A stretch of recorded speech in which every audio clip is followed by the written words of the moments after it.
Salve Sobat Pena Formasi Katolik, kita baru saja merayakan Paskah. Kristus wafat dan bangkit demi keselamatan kita. Tapi pertanyaannya, sebenarnya apa yang diselamatkan? Apa yang hilang dari manusia sampai Putra Allah harus datang, wafat dan bangkit untuk menebus kita? Kalau Tuhan itu baik, kalau Tuhan menciptakan manusia dengan cinta, lalu kenapa sejarah manusia dipenuhi luka, dosa, air mata, dan kematian? Apakah manusia memang rusak dari awal? Atau sebenarnya Allah punya rencana yang indah, lalu sesuatu terjadi? Di video ini kita akan mulai dari dasar. Bukan dari Yesus menebus, tetapi dari siapa manusia di hadapan Allah. Apa yang rusak saat manusia jatuh? Dan kenapa manusia tidak bisa menyelamatkan dirinya sendiri meskipun sudah dibimbing, ditegur, dan diberi hukum? Karena sebelum kita paham apa yang ditebus Yesus pada Paskah, kita harus paham dulu apa yang sebenarnya hilang dari manusia, supaya keselamatan tidak kita pahami secara dangkal.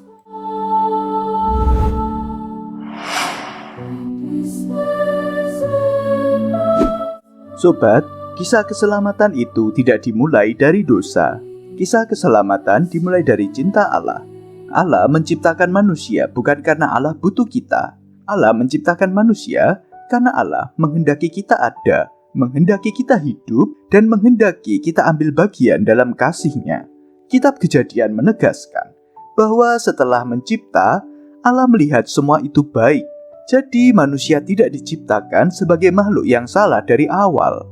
Manusia diciptakan baik, diciptakan dengan tujuan, dan diciptakan untuk hidup dalam persekutuan dengan Allah. Artinya apa? Artinya sejak awal, Allah tidak menciptakan manusia untuk hidup dalam ketakutan, keterasingan, atau kehancuran. Rencana awal Allah adalah hidup, kebenaran, keindahan, dan persekutuan. Maka sebelum kita bicara soal dosa dan penebusan, kita harus tahu dulu ini. Manusia diciptakan bukan untuk binasa. Manusia diciptakan untuk Allah. Nah sobat, kalau begitu, apa yang membuat manusia begitu berharga? Kenapa gereja berani berkata bahwa manusia itu diciptakan menurut gambar dan rupa Allah? Mari kita bahas di segmen berikut.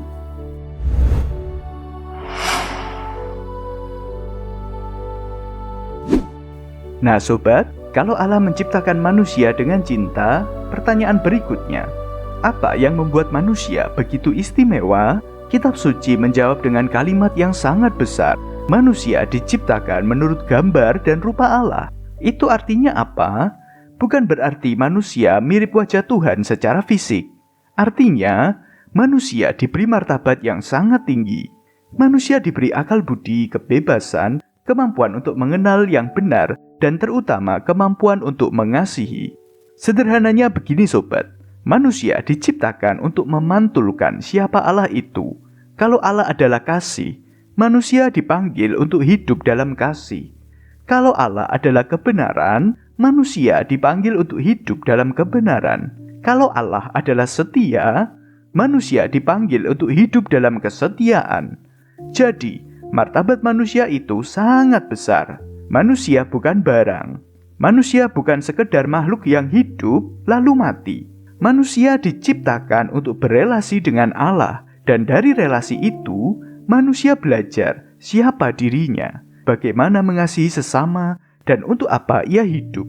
Karena kalau relasinya dengan Allah benar, cara ia memandang diri, sesama, dan dunia pun ikut menjadi benar. Nah sobat, justru karena martabat manusia itu begitu tinggi, maka kejatuhan manusia juga menjadi begitu tragis. Kalau cermin diciptakan untuk memantulkan cahaya, lalu cermin itu retak, cahayanya tidak hilang, tapi pantulannya menjadi rusak. Begitu juga manusia, martabatnya tetap ada, tetapi ada sesuatu yang retak. Lalu, apa yang retak itu? Apa sebenarnya yang terjadi ketika manusia jatuh ke dalam dosa? Kita masuk ke segmen berikutnya.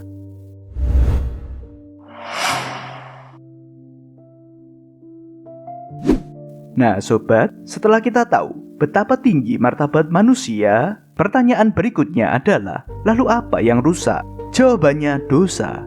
Tapi Dosa di sini jangan kita pahami dulu hanya sebagai daftar pelanggaran atau aturan yang dilanggar. Dalam konteks sejarah keselamatan, dosa itu lebih dalam dari itu. Dosa adalah saat manusia tidak lagi percaya penuh kepada Allah, lalu memilih menentukan sendiri apa yang baik dan buruk menurut dirinya, bukan menurut Allah. Dosa adalah saat manusia berkata, "Bukan kehendak-Mu Tuhan, tapi kehendak-Ku." Karena itu, dosa bukan hanya soal melanggar perintah. Dosa adalah retaknya relasi. Relasi dengan Allah menjadi tidak lurus. Dan ketika relasi dengan Allah retak, manusia juga mulai salah memandang dirinya, salah memperlakukan sesama, dan salah menggunakan dunia. Dalam hidup moral gereja, retak itu bisa berbeda tingkat. Ada dosa yang melukai relasi atau dosa ringan, dan ada dosa yang begitu serius sampai memutus relasi manusia dengan Allah atau dosa berat. Kalau sobat mau pembahasan yang lebih detail soal dosa berat dan dosa ringan dalam kehidupan moral Katolik, serta mengapa umat Katolik tidak boleh menerima komuni saat berada dalam kondisi dosa berat, saya sudah bahas di video sebelumnya. Linknya saya taruh di deskripsi dan di pojok kanan atas. Maka, kisah Adam dan Hawa bukan sekedar soal buah yang dimakan. Inti kejatuhannya adalah ini.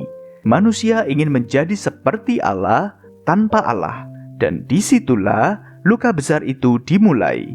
Lalu apa akibatnya? Apa yang sebenarnya hilang dari manusia setelah kejatuhan itu?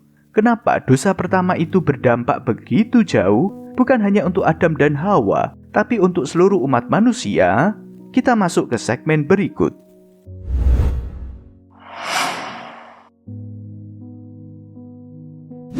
Nah sobat, sekarang kita masuk ke bagian yang sangat penting. Kejatuhan awal manusia ke dalam dosa dan dampaknya bagi seluruh manusia. Disinilah kita akan mulai mengerti kenapa gereja berbicara tentang dosa asal. Bukan untuk menyalahkan manusia sejak lahir, tetapi untuk menjelaskan ada sesuatu yang terluka dalam kodrat manusia. Seperti yang telah kita bahas sebelumnya, kejatuhan itu berakar pada satu sikap dasar. Manusia ingin menentukan hidupnya sendiri tanpa Allah. Nah, gereja menyebut dampak kejatuhan ini sebagai dosa asal. Dosa asal bukan berarti kita semua ikut bersalah secara pribadi atas dosa Adam dan Hawa. Tapi kita lahir dalam kondisi manusia yang sudah terluka. Relasi dengan Allah tidak lagi harmonis seperti semula. Dalam bahasa gereja, manusia kehilangan kekudusan dan keadilan asal. Akibatnya, manusia mewarisi natur yang terluka, lebih mudah condong pada dosa, lebih sulit mencintai dengan murni, lebih mudah takut, egois, menyalahkan, dan lari dari Allah. Kalau pakai bahasa sederhana sobat, kita bukan lahir sebagai manusia yang jahat sejak awal, tetapi kita lahir dalam dunia dan kodrat manusia yang sudah retak. Karena itu, tidak heran kalau kita semua mengalami pergumulan yang sama. Kita tahu yang baik, tapi sulit melakukannya. Kita mau mengasihi, tapi ego tetap kuat. Kita mau dekat dengan Tuhan, tapi hati mudah berbelok. Dan itulah sebabnya, manusia tidak cukup hanya dinasihati atau diajari. Manusia perlu diselamatkan. Nah sobat, kalau begitu, apa saja akibat dosa itu dalam hidup manusia? Apa yang sebenarnya hilang? Dan kenapa luka itu begitu dalam sampai manusia tidak bisa menyelamatkan dirinya sendiri? Kita bahas di segmen berikut.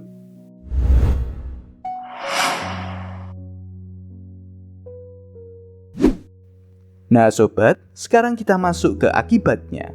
Kalau kejatuhan manusia itu nyata, lalu apa yang sebenarnya hilang? Yang hilang bukan cuma rasa nyaman di taman.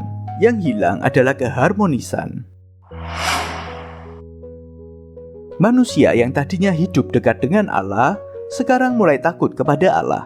Bukan karena Allah berubah jahat, tapi karena hati manusia berubah. Dari relasi yang penuh kepercayaan, manusia jatuh ke dalam rasa malu, sembunyi, dan curiga. Seperti yang dapat kita lihat dalam kitab Kejadian, saat Adam dan Hawa dicari oleh Allah di Taman Eden, setelah mereka melanggar perintah, Adam mengatakan, "Ketika aku mendengar bahwa engkau ada di dalam taman ini, aku menjadi takut karena aku telanjang, sebab itu aku bersembunyi." Lalu, relasi dengan sesama pun menjadi rusak. Setelah jatuh, manusia mulai saling menyalahkan. Kasih yang tadinya seharusnya mempersatukan, sekarang mudah digantikan oleh ego, iri hati, dominasi, dan luka. Dan bahkan kitab suci memperlihatkan dalam kisah Kain dan Habel, betapa cepat luka itu menjalar. Dari taman yang retak, manusia sampai tega membunuh saudaranya sendiri. Bahkan di dalam diri manusia sendiri terjadi perpecahan. Akal budi tahu yang baik, tapi kehendak tidak selalu kuat untuk melakukannya. Hati ingin mengasihi, tapi ego menarik ke arah yang lain. Itulah sebabnya manusia sering mengalami perang batin. Rasul Paulus sendiri mengakui pergulatan ini dalam Roma bab 7 ayat 19. Bukan yang baik yang aku kehendaki yang aku perbuat, melainkan yang jahat yang tidak aku kehendaki. Dan dunia pun tidak lagi dialami sebagai rumah yang sepenuhnya damai. Kerja menjadi berat, hidup penuh perjuangan, dan ciptaan yang seharusnya menjadi tempat manusia memuliakan Allah ikut terkena luka.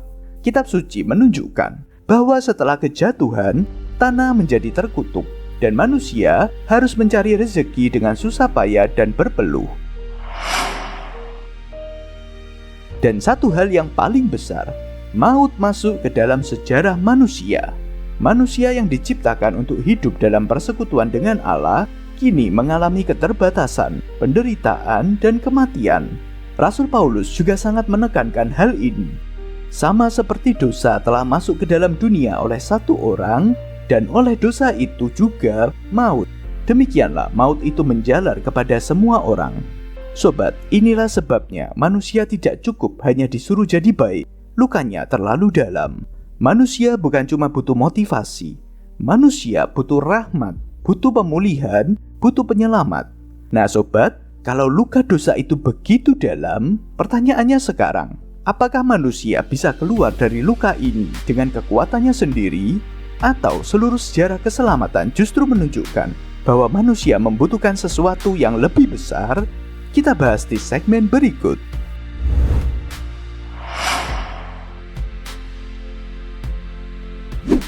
Nah sobat, sekarang kita sampai pada satu kesimpulan yang sangat penting.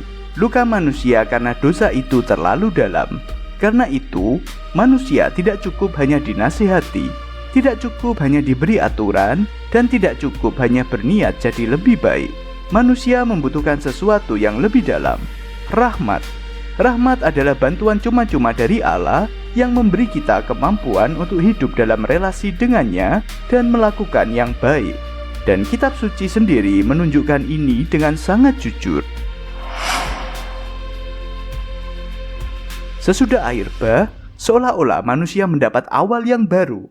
Tetapi ternyata awal baru itu belum otomatis menyembuhkan hati manusia.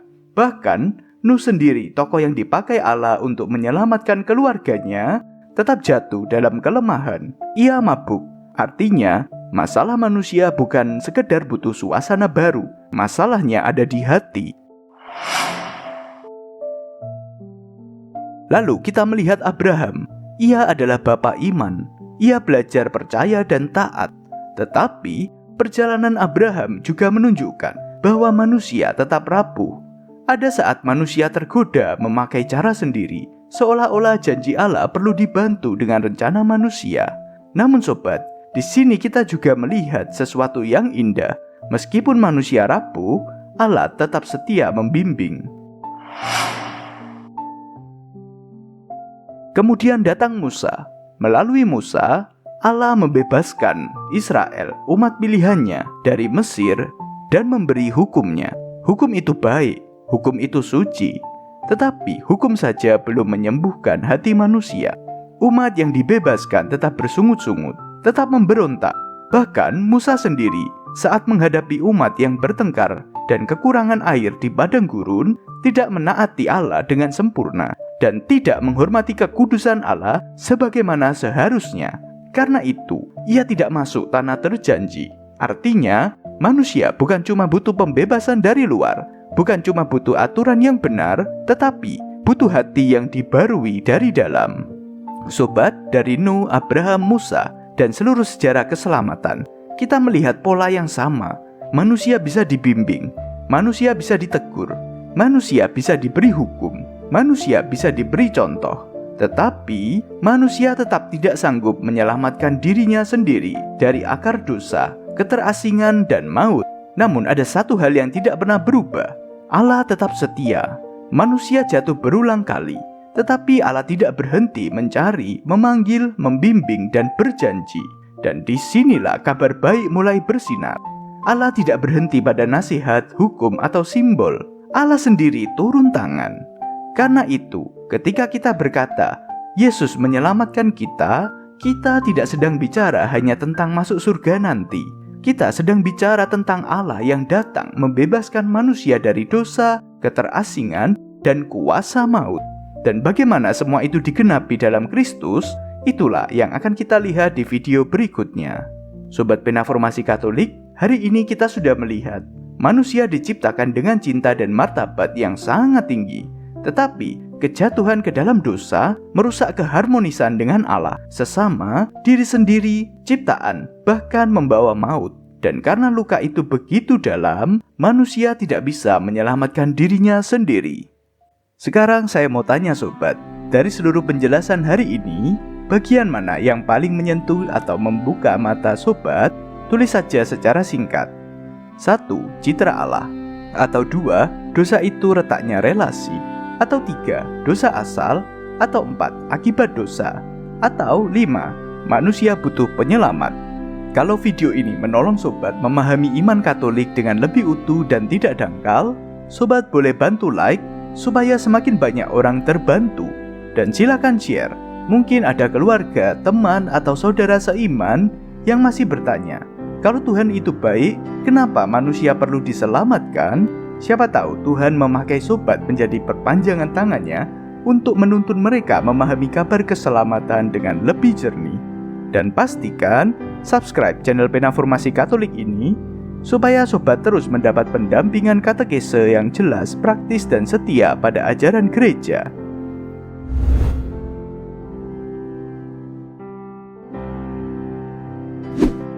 Terima kasih sobat sudah menonton sampai akhir. Sampai jumpa di video selanjutnya.